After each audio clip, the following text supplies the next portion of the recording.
नमस्कार, मी अक्षता पवार. न्यूज मराठी 24/7 मध्ये आपलं स्वागत.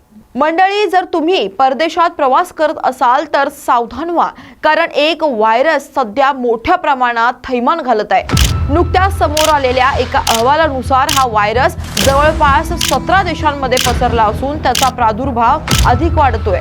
या धोकादायक इन्फेक्शनमुळे मार्बर्ग विषाणू या डोळ्यांतून रक्तस्राव होण्याच्या समस्याचाही समावेश आहे. याची लक्षणं ताप, अंगदुखी, जुलाब, उलट्या आणि रक्तस्राव होणे, डोळे, कान आणि तोंडातून रक्तस्राव, ताप आणि थकवा ही याची लक्षणे आहेत.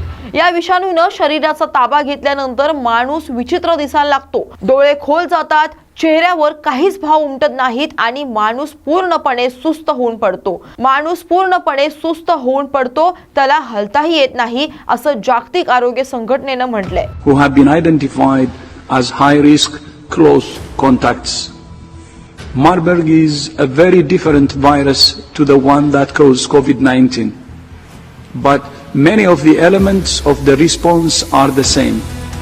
Isolating and caring for those infected, tracing and quarantining their contacts, and engaging local communities in the response. There is no licensed vaccine for Marburg, although there are vaccines under development. And WHO is working with our partners to seek opportunities to assist them during this outbreak through the R&D blueprint for epidemics. काही केसेसमध्ये तीव्र रक्तस्राव झाल्यानं लोकांचा मृत्यूही झालाय. ही प्राणघातक समस्या केवळ वेगाने पसरत नाही, तर अनेक देशातील प्रवाशांसाठी धोक्याची घंटा मानली जाते. तज्ञांनी दुसऱ्या देशात प्रवास करणाऱ्या लोकांना खबरदारी घेण्याचा सल्लाही दिलाय.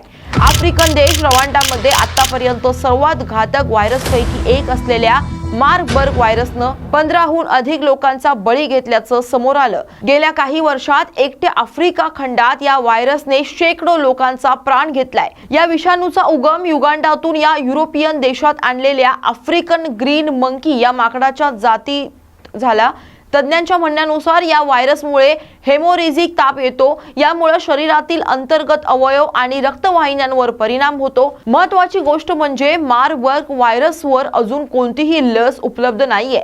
जागतिक आरोग्य संघटनेने दिलेल्या गाईडलाईन्सनुसार वटवाघूळ, माकड, हरिण, डुक्कर, रानउंदीर आणि तत्सम प्राण्यांचे मांस खाणं टाळावं. अशा प्रकारच्या मांसाला स्पर्श करू नये असा सल्ला त्यांनी दिलाय. आरोग्यविषयी अशाच माहितीसाठी पाहत रहा न्यूज मराठी 24/7. नवा भारत, नवा विचार.